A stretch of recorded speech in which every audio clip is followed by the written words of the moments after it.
So this may be one of the most important videos I've ever made. Stablecoins, as you know, are an essential tool for the crypto space because they can serve as like a stable instrument in a volatile market. But with the collapse of like Terra Luna stablecoin UST and Circle stablecoin USDC breaking its dollar peg, dropping below 87 cents at one point, it really calls into question the reliability of these tokens and ultimately which one can be trusted. Now, by far, the three most widely used stablecoins are USDT, also known as Tether, USDC, and Binance's own BUSD. And so in this video, we're going to explore these coins together and determine which one is the most dependable and probably the safest for us to use. Now, by the end of this video, you will know a few facts about each, you'll know how they differ from each other, and you'll know which stablecoin is the most stable to use and which one is probably the most risky. And of course, none of this is financial advice. This is all for entertainment purposes only. So let's jump in.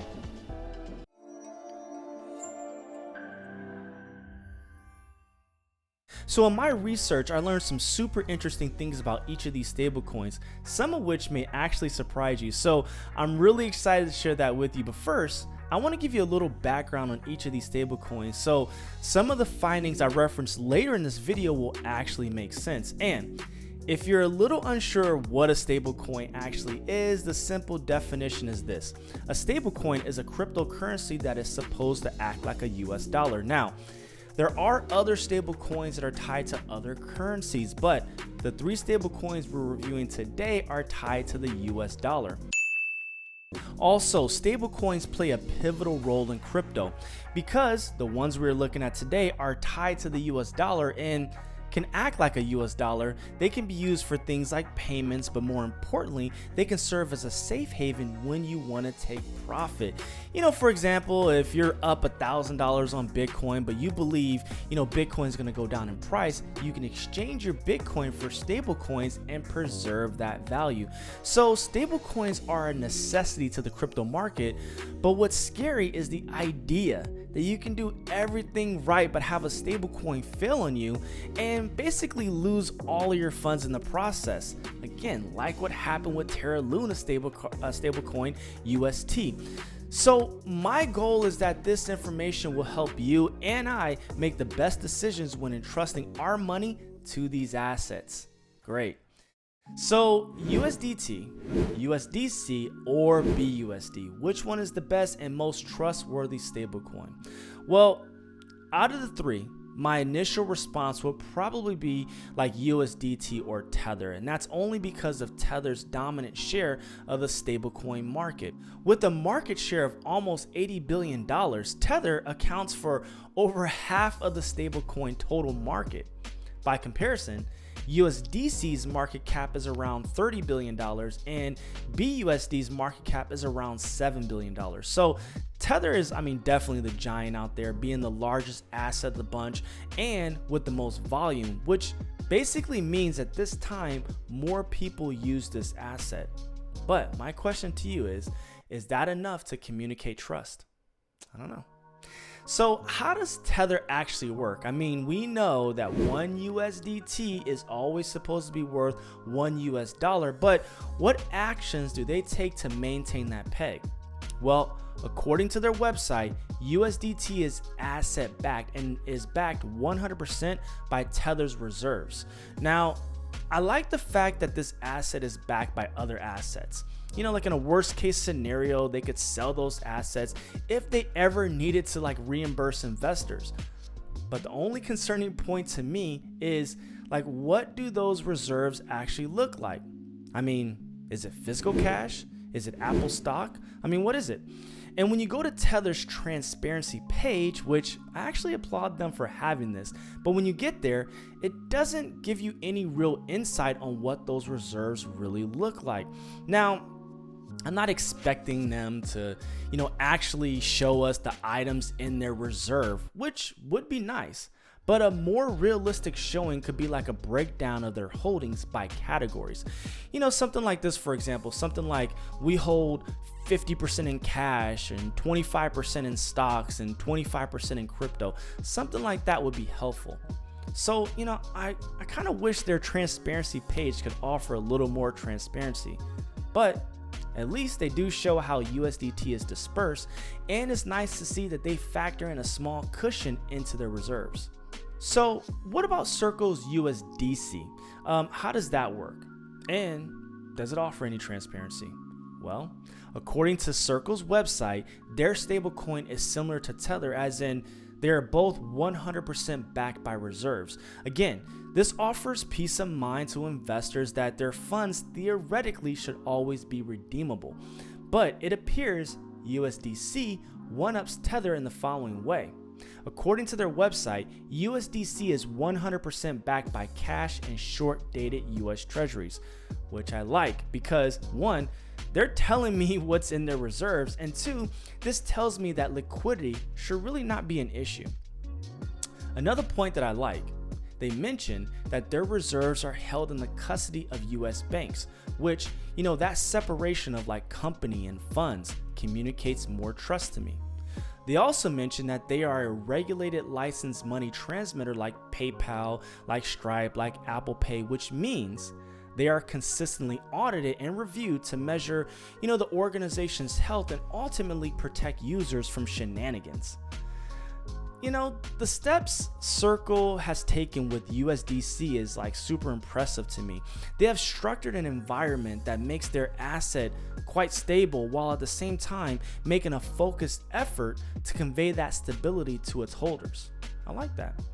But what about Binance's BUSD? Well, to start, although Binance is the face of BUSD, the actual issuer is a company called Paxos.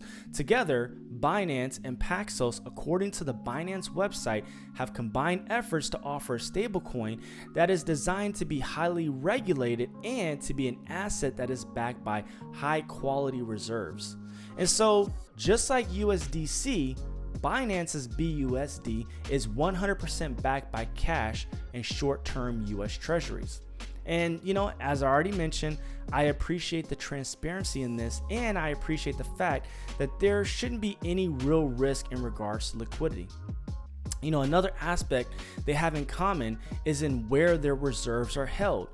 BUSD also separates customers' funds from corporate funds and holds their reserves in FDIC insured US banks, which I think is critical when you are responsible for other people's money. And according to both the Paxos site and Binance's website, BUSD is regulated by the New York State of Financial Services, an organization known for strict standards. And BUSD regularly submits to third-party audits. Like USDC, it seems that BUSD has tried to walk in the right direction to offer holders a reliable stablecoin and have tried to develop an asset that can be respected in the greater financial industry. So, I gotta admit, I was a little surprised when Paxos was recently forced to stop minting their BUSD stablecoin because the SEC, the Securities and Exchange Commission, was suing them for selling an unregistered security. I don't get that. That's so strange because I don't know how a stablecoin can be considered a security, but okay, I guess so. Well, according to a CoinDesk article, the lawsuit and the decision to cease minting BUSD comes from, and I quote, unresolved issues related to Paxos' oversight of his relationship with Binance. Whatever that means. But I do want to add, I think it's important to note that Paxos has its own stablecoin, USDP, and USDP has been around for a while, but I want to point this out that the SEC has not brought forth a suit on USDP, and on paper, USDP and BUSD seem identical. So maybe the SEC has more of a problem with Binance than with Binance USD. It's too bad too, because although BUSD is still in circulation, it just feels a little risky to use it, especially if you live in America, because of the uncertainty of how that asset may be treated once the lawsuit is completed. So another aspect that needs to be considered when deciding on which stablecoin is the best is availability. I mean, where are these coins accepted and where can they be used? And so looking at USDT, USDC, and BUSD, they all seem to be fairly supported by a great number of networks. If you go to CoinMarketCap, you can see right here, Tether has, an Ethereum version and a Binance Smart Chain version and Solana and Polygon and a whole bunch of others. And, if you go to USD, I mean, it's the same with USDC as well. They have an Ethereum version and Binance Smart Chain and so on and so on. And I actually think their list is just a little bit longer. I don't know. And BUSD definitely has a smaller list out of the bunch, being only issued on a handful of chains. But in terms of like the major networks like Ethereum and Binance Smart Chain, they're there. And for most people, I mean, that's going to be enough, right? So if you're a person, for example, that needs a stablecoin for like the Cosmos network, or a stablecoin for ZK Sync, which is a new layer 2 for Ethereum, then your choice is only USDC. But outside of that, I mean, the biggest networks support all three. Now, when it comes to centralized exchanges, USDT and USDC seems to be accepted everywhere. I mean, Binance, Coinbase, Kraken, KuCoin, the list goes on and on. They all support USDT and USDC, which is good to know just in case you ever need to access their liquidity. BUSD, it looks like is only supported on Binance, which, kind of makes sense. But, something I found interesting is this right here. This is a chart of their financial reserves, and you can see here that they hold almost $10 billion of USDT, but only almost $3 billion of BUSD. So even on their own exchange, USDT is more dominant than BUSD. I don't know. I just kind of find that fascinating. Anyways, so just to recap, all three have a decent amount of availability. They are all supported by the major blockchains out there, but USDT and USDC are supported in more places and are supported by more exchanges. Also, they have all taken steps to be in compliance with US laws and regulations. Now, USDC and BUSD have taken more steps than Tether. But even still, it would seem that for BUSD, that wasn't enough, because at this time they are still in hot water with the SEC. And lastly, all three are considered fiat-backed stablecoins, which in my opinion is the most reliable. Now, just FYI, there are, commodity-backed and crypto-backed stablecoins, but those can be a little risky because those markets are never guaranteed to hold a specific value. And then there's algorithmic stablecoins, which is even more risky because there is zero or very little collateral attached, and you're basically leaving your value into the hands of an algorithm. Now, algorithms can be built with errors, right? I mean, but more importantly, people can attack it, like what happened with Terra Luna's UST. So I'm not a fan, but I am a fan of fiat-backed stablecoins, and USDT, USDC, and BUSD are all classified as such. But it is very unclear how much fiat is actually in the reserves of USDT.